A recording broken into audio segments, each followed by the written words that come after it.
Going on airplane mode. That's fair. And I guess that's kind of funny, actually. Weren't you just on an airplane earlier?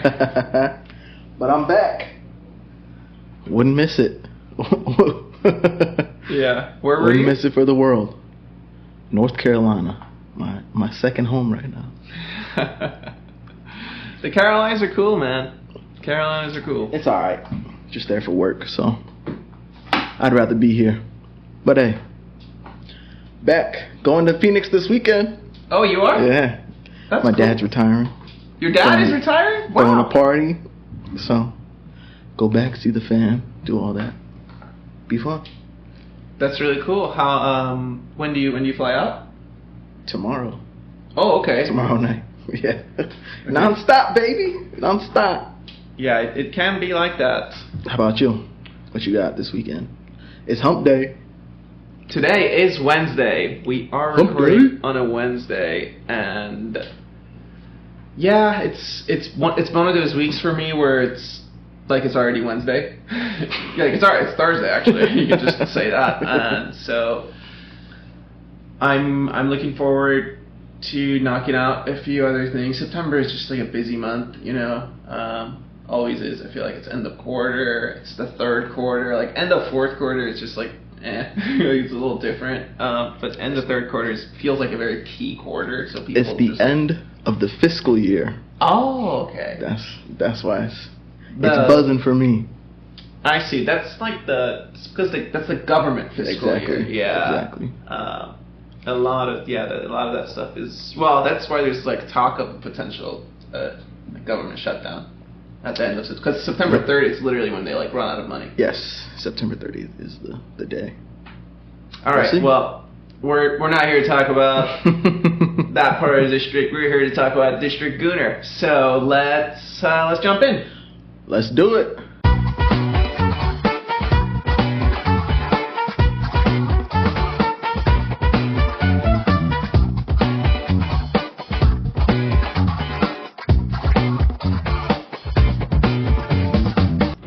Hello and welcome to another episode of the District Gooner Pod. I'm KP, joined by my good friend and co-host, Steven. Howdy. This is episode 7. Number 7. And to kick off episode 7, let's think of historical number 7s in the world of football. Oh, in the world of football? In the okay. world. We're not talking Arsenal. Let's just talk about number 7s. Who do you got? Who's your legend? Who's your go-to? Number 7, I think the first thing that comes to mind for me is usually Beckham. Ooh. In like Ooh. I just feel like he was one of those. He was like such a number 7 for me. I feel like he was like an old school number 7. I'll just get the ball out wide and this person's gonna whip it in. That's the number 7 to me. What comes to mind. Gotcha. So I'm curious to hear yours. Frank Ribery. Oh. I loved Frank, bro. It's kind of small, shifty. I just thought he was clean. Like the whole Robin Ribery thing to me was I was like buzzing. So Ribery turn, like, you know, watching highlights. Frank Ribery was my guy. I thought he was cool. Even, you know, the whole scar on the face, like this dude's bad. Yeah, He's a and bad man. He was like a baller on FIFA. Yeah, he was a good guy. Like on Ultimate Team, he was good, man. That's kind of when I was thinking you play career mode. Frank was always on my squad. Yeah. Always buying him for the Arsenal. Oh, that's good. I think from an Arsenal perspective, Overmars is a name that just comes to mind for me. But I don't know, kind of tough. Starboy. Well, yeah, Starboy. Bakayo. Yeah. That's my number 7. Do you think that we really are like? How often do we produce like number 7s? No. Wingers like that? I don't really think of Arsenal when I think about number 7s. Nope. When you got, so Henry's a striker, you could say he's coming off the left. Theo Walcott at one point coming off the wing, but we didn't produce them. You know, I guess we bought him young, Theo. But no, we're not a winger club. Central mids. That's where we're at. Man, yeah. That's where we're at. So creative boys. The pass it around you boys. That's fun, man. And Well, let's see. So we are obviously on international break, and but the Arsenal will return this weekend, and they will have a game away at Goodison Park against Everton. We're going to talk about the game close to the end of the episode, as we usually do, with sort of a look ahead and lineups and predictions. So we're going to kick off the conversation with how August sort of ended for the club, right? The first month of the season in the books, and it was interesting. You know, the club has been doing a lot of these fan votes, etc., on social. It's great engagement with the community, and they the fans, I think, voted August Player of the Month to be Declan Rice, and Saka's season opener goal against Nottingham Forest got the goal of the month. Congratulations, boys. How do you feel about that? Well deserved, man. Yeah. I think they both had it in the bag. Rice, you know, big time. Came in, big money signing. We talked about big money signing that comes in and immediately impacts. You don't always see it. But he's done it. So congrats to him. And then Saka, that was a worldie. So congratulations. Yeah, that's cool. That's cool. Good for them. September's going to be a busy month, so maybe there will be some more competition, and that's exciting. Yes. There's been a lot of talks about honors during this off period. The Ballon d'Or nominations came out, as well as the Yashin Award, and it's nice to have some Arsenal players listed on there. Bukayo Saka and Martin Odegaard are both listed for the men's Ballon d'Or, and Aaron Ramsdale is up there for the big goalkeeper award. So that's exciting. Yeah, cool. Ballon d'Or. I think it's between two names, right? Haaland and Messi. Who do you got? Messi. Yeah? Okay. Messi. Because, dude, he's still Messi. I'm not even, like, watching the MLS games. But you can just see that, wow, it's just different. The creativity. There was a stat I saw where it's just the amount of goal involvements are so much more. And then you add the trophies he's had. Yeah. Who do you support? I think Messi will get it, but it's hard not to give it to Haaland, man. Treble. He won the treble. Won the Champions League. Won the Premier League. Won a cup. Highest score by a margin. Set the record, right? Last year. That's a big deal. So, I want to say any other year, he probably gets it. This is almost like the Lewandowski year when he didn't. Like sure. He should have won. But the Messi thing, I mean, he won the World Cup, so I'm not a Messi hater. He's sick, like he's sick with it. But to be a contrarian, I'll go Haaland. Yeah, I mean, the treble is fair, and also he kind of delivered what he was supposed to do, which is to get them Champions League. I think PSG, Argentina obviously won the World Cup, so excellent showing for Messi. He's the absolute leader of that team. But PSG, they had a rough season. That's true. You know, so that's where I would just say maybe that's his downfall. Haaland, World Cup, no, didn't show up because he wasn't there. It's one of those. He wasn't there, but hey. Yeah, it's one of those things where you do feel like it's just. Now it's going to be like, well, the World Cup is a big deal, right? Well, it's a World Cup year, so I guess it makes sense that Messi wins. Maybe you're right. But we'll see. I think some of the club points you made are all fair. That's mostly everything I had on the honors and what's come out. You want to start talking about? Oh, actually, Bukayo Saka was also named England Player of the Year for England. But this is the second year in a row. So he's been crowned the PFA Young Player of the Year, and he's got this. And what is his ceiling? Yeah, what is his ceiling? I think he's gonna get better. I think he's gonna get better and better. I think he carries a lot of the load for England. To me, Southgate, he plays him a lot. I think he's found him as one of those key players. When you think of England attackers, other than Harry Kane, it's kind of a mixed bag, I think. Rashford's a very direct player, not a playmaker. Raheem Sterling, I don't know. I'm not a huge Raheem Sterling fan. They didn't even call him up? Yeah, not a huge fan. But Saka is a playmaker. He's a goal scorer and he's a playmaker. I think that's his most important thing, though. I think if you're going to choose between Saka and say like a Grealish, a play, like Saka's your go-to, in my opinion. So, yes, and I would also add, it's kind of interesting that the biggest threat I felt that he had was Phil Foden, who I rate, to be fair. Yeah, I agree. But he's keeping that guy on the bench for England, and so there's got to be something. I think Foden's maybe more of a player that fits into a lot of different positions. Where Saka, I'm a right winger. This is where I play. It's my spot. So gotta take it from him, and I don't think you can. That is cool. Maybe that's just a good segue to international break in general. I know that 16 Arsenal players were called up. Have you been able to catch any of the games? Oof, caught highlights. Yeah, tell me which one. Caught the U.S. games a little bit, just pieces of them. Balogun scored last night. Really? He did. It was a rebound goal. They played Oman. It was not a very good game. Ended 4-0 U.S. Did he start? Yes, he did. He didn't start the first game though. I think they played like Uzbekistan or something. Didn't really catch that game, but I don't think he played. Started the second game against Oman. The U.S. played well. 4-0. It was all right. But England game. England-Ukraine, so we got to see Zinchenko. We got to see Saka.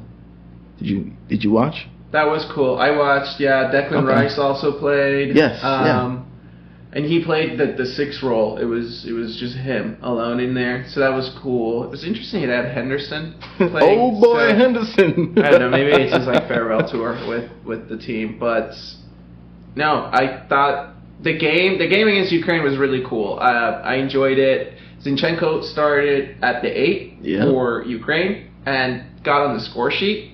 That was cool. And Saka also had a good game. Yeah, saw he hit the post. Yeah, it was a good shot. Yeah, good save by the keeper. Got his fingers on it. Pushed it off the post, right? Or off the crossbar. Yeah, and it's, you forget there's a war. Like, once I saw the players coming out and the way they had the flag wrapped around them, it was like, that was like a reminder to me that, that's happening. You sometimes just forget. Yeah, I know. That was cool last year, when Zinchenko was getting emotional and things like that when it had started. Yeah, and you could tell it meant a lot to them that they got the result. That was there were big celebrations at the end of the game for Ukraine. So that was cool. It's something interesting about England though.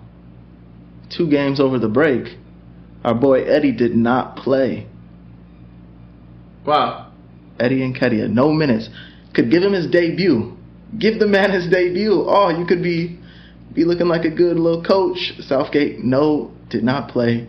Played Kane, and he subbed in Callum Wilson in the second game. I think he got like 10 minutes. That doesn't make any sense to me. I don't think Eddie was even on the squad. Doesn't make any sense. In the Ukraine game. I don't know if he was. I think he was for the second game. Wow. And Wilson coming on, I don't understand. You're not going to use I think Wilson's in his 30s now. So I think he's past his time. You got this young up-and-comer playing well. Yeah. Why not at least give him his debut? Like that'd be cool for him. Why'd you drag him away from his club? Exactly. And then don't give him minutes. Yeah. Ramsdale played also in the second game. Did he? He got the start. He got scored on. Scotland? He got scored on by Harry Maguire. Oh yeah, that's the own goal. Funny. Oh man, that's funny. Yeah. When it's going wrong, it just keeps going wrong. I do have a question. Zinchenko at the 8. So how did he look?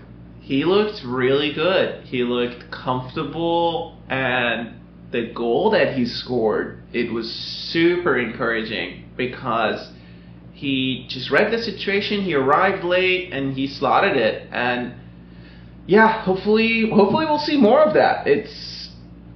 I thought he looked really good. He was bossing it in his capacity, right? For Ukraine. I don't think he finished the game, so I hope not, because he's not a 90-minute player. I hope he didn't. In the future, let's hypothetical situation. Timber is still playing, so we can play him left back potentially. Would you put Zinchenko at the left 8? Is that something you think could be an option? Absolutely. Yeah? I absolutely do. Okay. So you see the game. I know he plays left 8 for Ukraine, or he's always in the midfield. That's just his thing. Sometimes even a number 10. but he is a midfielder by trade growing up. And it's like, man, if we had Timber and you could just throw Zinchenko in the midfield, which is where he likes to, obviously for us, he's so smooth when he's there. Free roaming, we give him a lot of license to do what he wants. But if you had the license to play the 8, I think you'd make those late runs in the box. Yes. Right? I think that would be kind of sweet. I'd give it a look. Maybe next preseason. That would be cool. Yeah, maybe we'll see it next year. There's Timber injury, man. Yeah, it's just an option. It's just a hypothetical. It's just an option we have, I guess. But any other highlights? I saw there was a lot of hype about Tomiyasu's performance against Germany for Japan. I didn't watch the game. I didn't watch any highlights, so I am curious if you had the chance. Yes, saw the highlights. Didn't watch the game, but there's tons of clips going out from him in that Germany game. Left center back, he's playing. There's clips of him going one-on-one against Leroy Sané and absolutely bodies him. Ball played over, a long ball. He's chasing him down, sticks with him the entire time.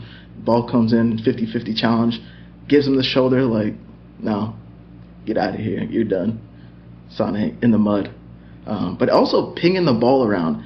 I don't think I've seen Tomiyasu hitting a ball like this since when he started for us at right back that first season he was with the club.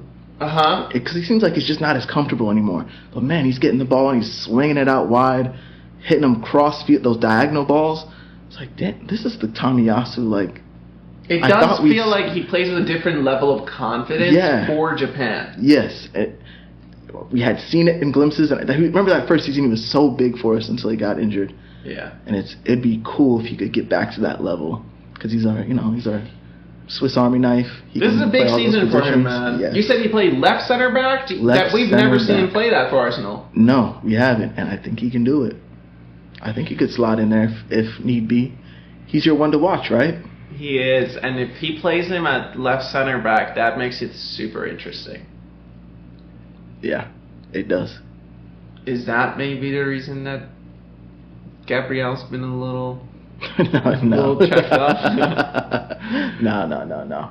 I'd give him a shout though. It would have been cool to see him there in the past few weeks instead of doing the White at right center back. Yeah. White at right back. Tomiyasu left center back. Saliba right center back. That would have been cool to go with that. Yeah, that would have been cool. Maybe we'll see. With all this competition, maybe he will. Hopefully, but it's so nice to know.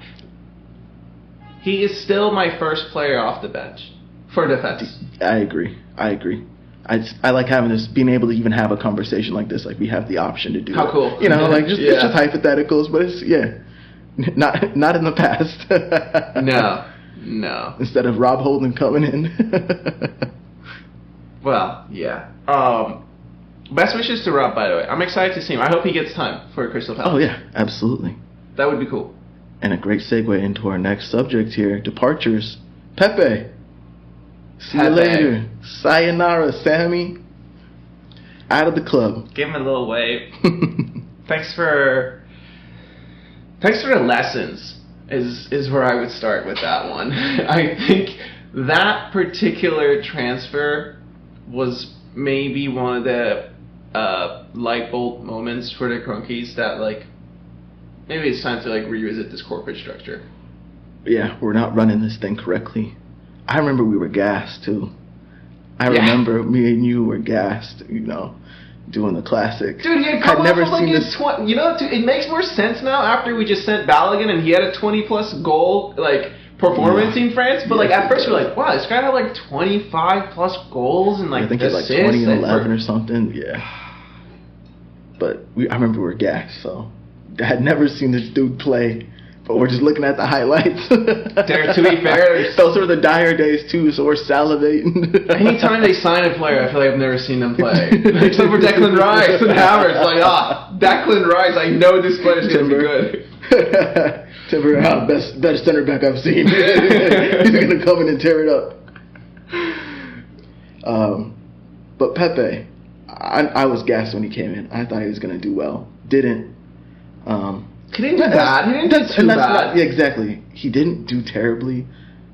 I think he came in at obviously a terrible time under Emery. That's always the weird part about it. There was something behind the scenes that was not right. Yes. Because your manager's saying, I don't want you. This is not the player I want.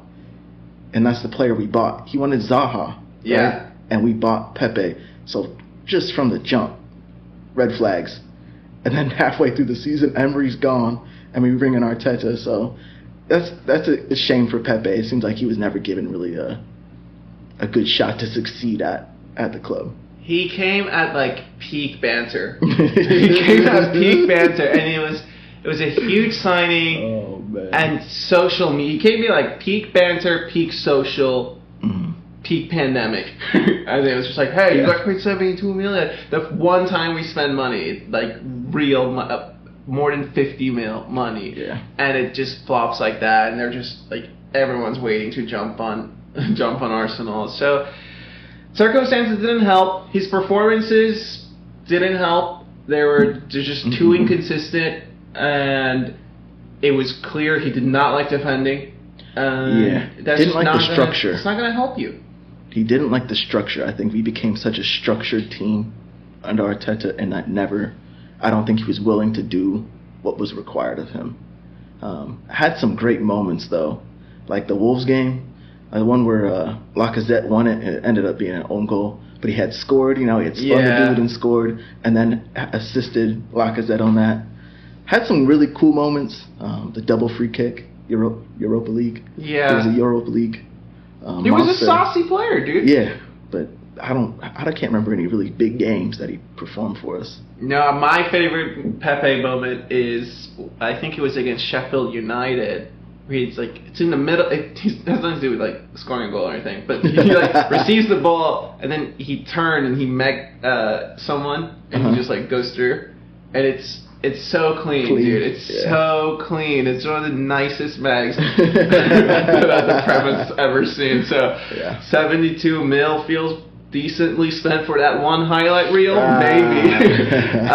Let's see. At the end of the day, look, he made 112 appearances for the Arsenal in all competitions. He scored 27 goals and provided 21 assists. So all in all, he had a goal involvement, I suppose, in half of the appearances, right? If you kind of look at it that way. And he had a total of 16 goals and 9 assists in 80 Premier League matches. That's just not enough. No. Because you think about just Saka's Premier League performance last season. Yeah.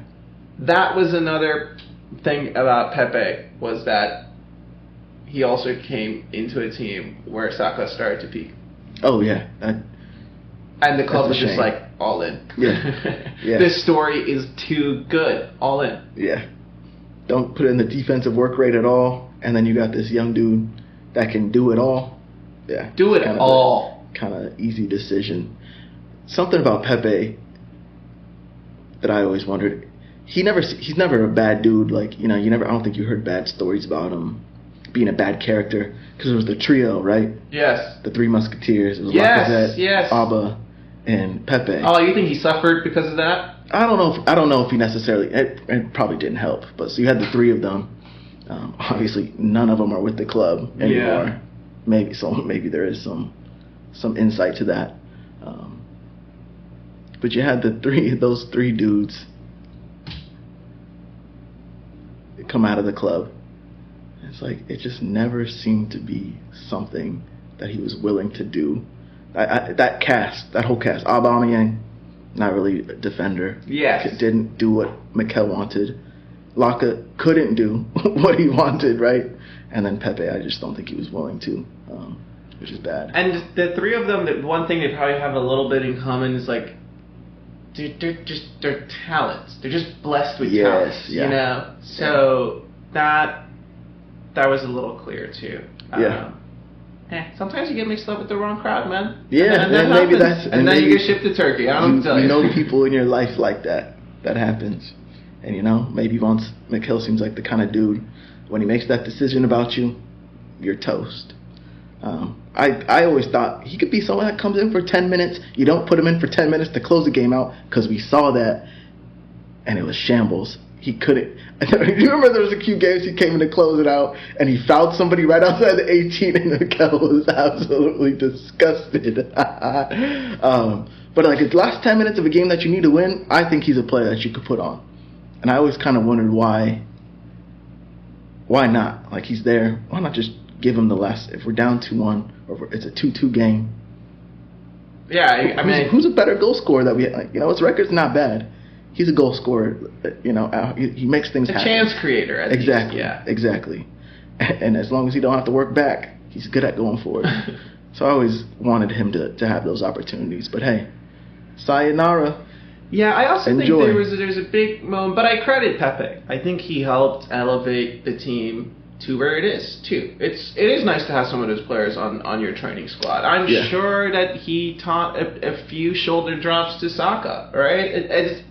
I've always thought that we signed Willian, for example, just to help Martinelli on the wing. Yeah. I've always thought that sometimes we just sign certain players to just be a coach for a younger player and just like teach them. That was always my mentality about Willian. It's like, all right, maybe we're giving this person like a year.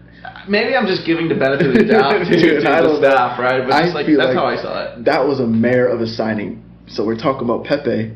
Willian came in and started over Pepe for like a good amount of, and that did not make any sense because Willian was past it. He did not play well for us. I'd like to think that. Maybe he's a good player coach in the training room. We are where we are because of these events. It was fate, but that Willian signing, that was tragic. That was. But hey, good luck in Turkey, Pepe. I hold nothing against you. I enjoyed watching you play when you were on, and you're on fire. Yeah. Have a good one. Yeah. Enjoy. No bad wishes, bro. Hey, once a Gooner, man. Yeah. True. So, the only other thing to chat about on the men's side, I think, is that the 25-man Champions League squad was selected for the Arsenal, and they can't make any changes to this until the next round. Till the knockouts. Yes. Nothing sort of major or surprising about it, except for Cedric. How... What? Why? But okay, that was the big surprise. And this individual named Lino Sousa, which is, I think, an 18 or 19-year-old Portuguese player. So, obviously that's Timber's spot, probably, unless Timber was there, so Cedric wouldn't be on there. But everyone else is what you expected. And El Neni makes the midfielders too. So... Cool. Pretty cool. Any thoughts from you on the list? No. Win the group. That's my thoughts. Win the group. Win the group. Sounds Simple good. as that. On this pod, we are also going to try and just chat a little bit and share with you about what we hear and we see on the women's side. The women's Arsenal team were recently knocked out of the Champions League qualifiers. Their season starts in October, so we'll pick these conversations up a little bit more. But yeah, I just wanted to kind of throw it out there so you're aware of it because it's all one club, one band, one sound is what you've written here in the doc. One sound. Woo-wee! Fire. How about that?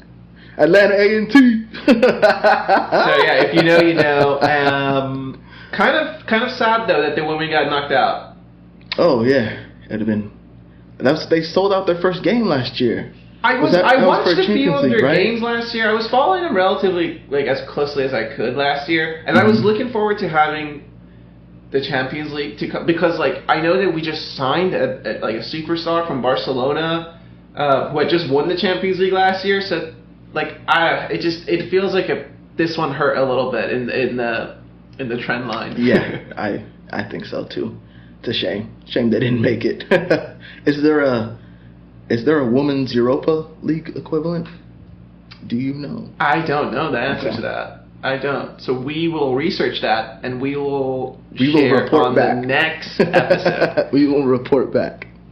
Should we go into the look ahead or should we get some charts up? get a graph up. What kind of graphs you got? So I came across this Stonks? post. No, I'm going to get this graphic up and talk about the EPL team stats. There's a couple of posts I came across on Reddit. One is for attack and one is for defense. And what they've done is they've just added up all the team stats from game week 1 through 4. And on the attacking side, how they have it listed is like goals scored, XG, shots on target, and big chances. Okay. And then on the defense side, they have goals conceded, XG conceded, shots conceded on target, and big chances conceded. Okay. So on the attack side, I just thought it was kind of interesting. So goals scored in the top 5, Arsenal are not. So I just want to call that out because it's been a slow when it comes to goals. Like without the Manchester, without the Manchester United game and those 3 goals, I think we're just like chilling in the middle right now, and we could be in the bottom 3 of goals scored. So is that something that we should be watching for? But let me tell you this: on the XG side, Arsenal are in the top 5. So their XG from game week 1 through 4 was 8.4. But maybe we just haven't been capitalizing as well as we should have. Goal scored. Of course, we want to be up there. Concern? Not yet. 4 games in. But concern. It's a little bit more worrying when you look at shots on target. We're also in the top 5. That's what I was gonna say. Is I think the way we've been playing is so well, and the Arsenal way, dominating teams but leaving them in it. Yes. We need to be scoring and just putting them away. Once we go up that 2-0, that's settling. What always seems to happen? 2-1, they bring it back, then it becomes the last 15 minutes where it's hectic. No, let's just put them away. 3-0, let's do it. We always do take our foot off the gas a little bit. Yeah. No, let's put the teams away. Even with that XG, yeah, we have all those shots on target. Goal scored. Let's get it up. It's not a concern yet, but it could be. But it's something to watch this September. Yes, it is. Yes, it is. Because on the defensive side, we are in the top 5 of every category. Woo! Okay. And so that's exciting. So goals conceded, we have the fewest. Manchester City have the fewest with 2 goals conceded. But we are in the top 5 with 4 goals conceded. On XG conceded... Wait. Even with Thomas Partey at right back? Okay, sorry. No, that's fair. It's hard to... what do they say? What is it, like, correlation is not causation, or causation is not correlation? You guys look it up, you're smarter than us, but that seems to be in play here. But when I'm looking at the XG conceded, Arsenal are second behind City. City have 2.7, and Arsenal are 3.7.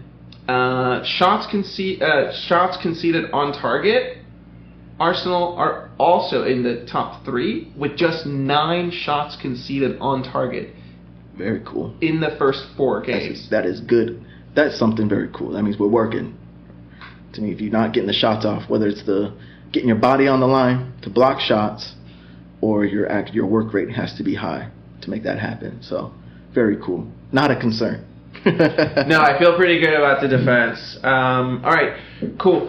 Well, let's then move on to looking ahead and talk about Sunday's game away against Everton. Lineup? Maybe we should start there. What do you expect? Given if we're recording on Wednesday, let's say there's absolutely no injuries, everyone comes back, everyone's fit, the way that we ended and headed to the break, what's your lineup? You know what? I always do the lineup first. I'm going to throw it to you. Okay. I know you're going to copy me. You give me the lineup. How about that? Okay, that's fair. For the lineup, Ramsdale starts in goal. I think Back four, I would keep the same. Blanco. Well, actually, this is one where I would do Blanco, Saliba, Gabriel, Tomiyasu. Because, well, no, I would do Zinchenko because we need the creativity. Actually, never mind. Okay. Because these guys I'm are glad going to be we're thinking sitting this in. through. Okay. Yeah. So no, yeah, I would keep Tomiyasu. Keep Zinchenko. Dude, same lineup. Same Same as lineup. the last game. Same lineup. Yep. That's So last game. then the only question, I think the question mark spots would be left back. I'm good with Zinchenko. Left 8, Kai Havertz. Do you stick with that? And then the last option would be 9. Do you stick with Eddie or do you go to Gabby? So I think those are the 3 talking points. I'm with you, Zinchenko. Left back, I'm with that. Left 8, you go with Kai Havertz? Yeah. Okay. I give him one more chance too. I give him another go. Everton, big guys. What's their thing? They're gonna try to score on us, and we're gonna hopefully score on them. But it's just like free kicks and corners. It's a Sean Dyche team. And they're at home. I have a Orbinho stat for us from yesterday. Arsenal have won just 2 of their last 11 Premier League visits to Goodison Park. So we're 2 wins, 3 draws, 6 losses in the 11, and none of the last 5. We have 1 draw, 4 losses in the last 5 visits to Goodison. Plus you add in Sean Dyche, who's always tough for us, I think. Batters us. I think it'll be another good game. The crowd is always amped, it seems like, when we're there. They're it's always a up tough for game, it, man, dude. yeah. It's always a tough game at Goodison. Wait, did you say you also keep Havertz? What about your person up top? My 8? No, your number 9. Oh, my 9. I go Gabby. Yeah. I change it up. Yeah. I just change it up. I think with the big dudes on Everton in the back, I think his body, just bodying up on him a little bit. Little guy. Be buzzing around a little bit. But give him a shot. He hasn't played it really at all this season, right? He's coming back from injury. Had a good little cameo last game. Why not? And obviously nothing against Eddie. I would expect him to come off the bench. But give Gabby a shot. Why not? Yeah, I think it doesn't help that Eddie didn't play on international break like that much. But I still stick it. I like your lineup too. For me, it's really important that Gabriel plays. I agree. That's the I guess final talking point is will the manager make a change, but also what's your perspective on it? Yeah, back 4 is solid. We know who our back 4 is. We stick with it. One thing to point out though, it's a tough end of September. We have 5 games remaining in the month. So we got 3 league games, Champions League on Wednesday. Bro, there's 5 games in like 15 days, huh? Yeah. So it's tough. It's like it's over 2 weeks pretty much. What's the lineup? What's the lineup of the games? I believe it's Everton, PSV, Champions League, Tottenham at the weekend, then the Carabao, and then the end of the month is Bournemouth away. The Tottenham game is at home. That's a tough stretch, 5 games. So now we're talking about who's your 9 in and out. That's maybe, I don't know who do you prioritize for the Champions League game? Because that's on Wednesday. Oh, I see. For the PSV game, yeah. Well, Well, you have a question on here. So there's 3 league games in September. Everton away, Tottenham at home, Bournemouth away. Yes. Your question is how many points? How many points? So out of 9, I say we get 7. Oh, I think we get 9. Ooh. Yeah, I think we get 9. Actually, I think September 5 games, 5 wins. Let's go. 5 games, 5 wins. For me, it's 5 games, 5 wins. Love the confidence. I could see us dropping 1 just because of the schedule. I don't know if we're used to that. But I could see us dropping 1. The one that I obviously want to win the most is Tottenham. Get the win at home. Yeah, home game, Home huge. game. And they've started the season a little strong. Maybe it's good, a little humbling session, huh? A little bit. a little bit. Did you see Theo Walcott after one of those games? He was commentating. I saw it in the United game. Yes. Yeah, they haven't faced a real team yet. They're gonna get humbled. Theo was up for it on that. It's gonna really get humbled. Interesting that Arsenal players get into punditry.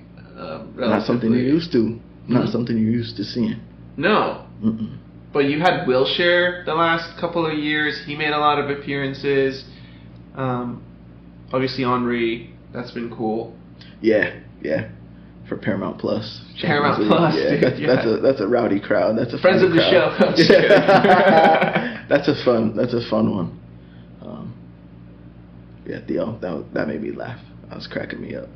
Yeah, that's cool. That's a tough 9-point stretch. Bournemouth is probably the easy one. Everton's gonna be tough. It's gonna be a tough game this weekend. Tottenham, I think it's gonna be a tough game. Yeah, for sure. So I'm going to say 7. I would be happy with 7. I would love 9, but I'd be happy with 7. No. I think the standards. No, the standards are too high. But hey, let's talk about. But why did I say standards are too high? Because also if you're gonna fail in the first round of the rotation, well, what have you been waiting for this whole time? We're a month and a half into the season now. If you haven't been playing, and you get a chance during one of these games, and you don't put in a performance, I don't know. Uh-oh. I guess good luck. Because it's hard, to your point, to kind of get back on the good side of this manager. Yes. It does feel that way. 100%. So Goodison Park, let's close the bag on it. What do you think is the prediction of the game, of the score? Everton 2-0. 2-0 to the Arsenal. I think we get a clean sheet.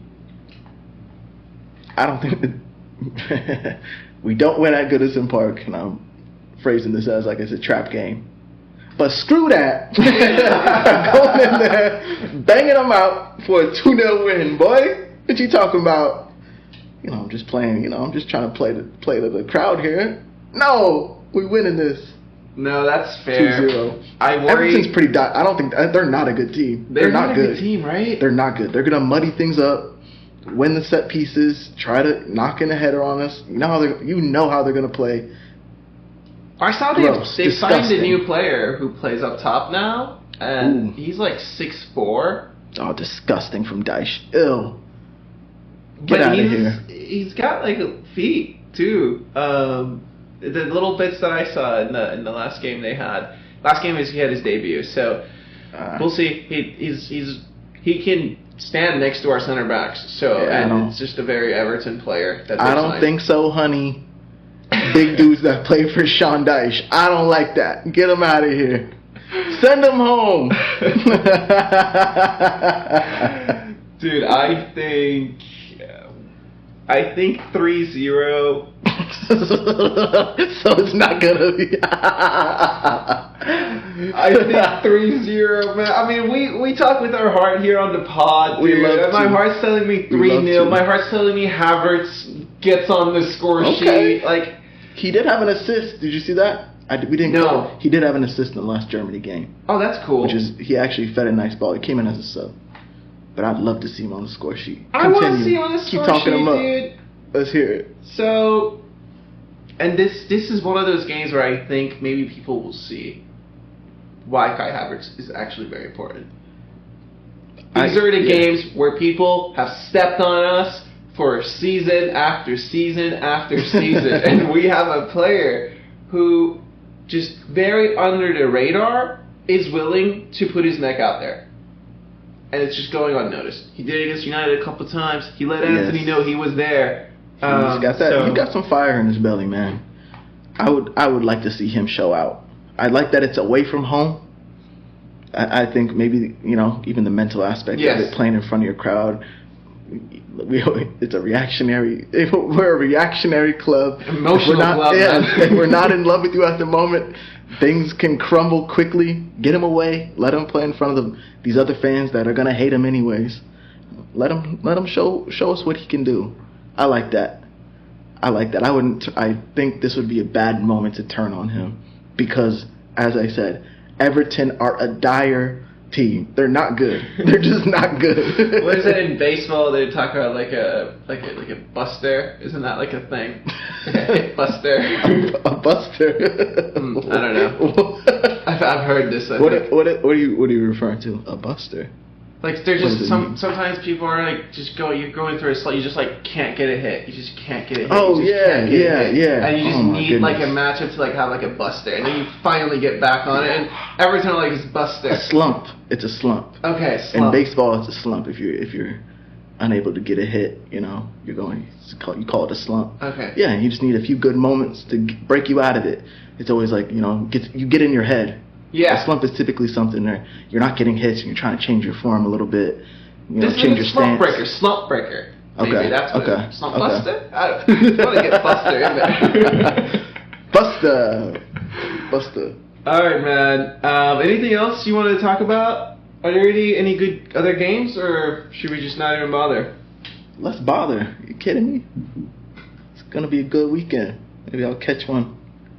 I'll be on Pacific time. So maybe I'll get up early enough to watch one. Those games are early on the West Coast, man. Yeah. Man City West Ham is cool the Saturday game, I guess. That's a cool I think one. Brighton are going to beat Manchester United. I'm pretty excited about that. There are some good games on Saturday, actually, now I'm looking at it. All right, Brighton United. I'm going with Brighton there. United at home after getting smacked around by us a little bit. I'll give them a 3-1 Brighton. They deserve this. Come on, West Ham. You got it in the bag, I know. You got it in the bag, dude. Do it for Rice. What Prowse? And barely Nottingham Forest. Wow, Monday ratings are going to be rough out here, bro. All right.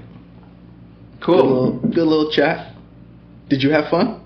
I have fun. I always have fun. Even though the setting up takes a while and it gets me a bit to get into it. But, man, it's always fun when you're here. Yeah, you get rolling. And it's hump day.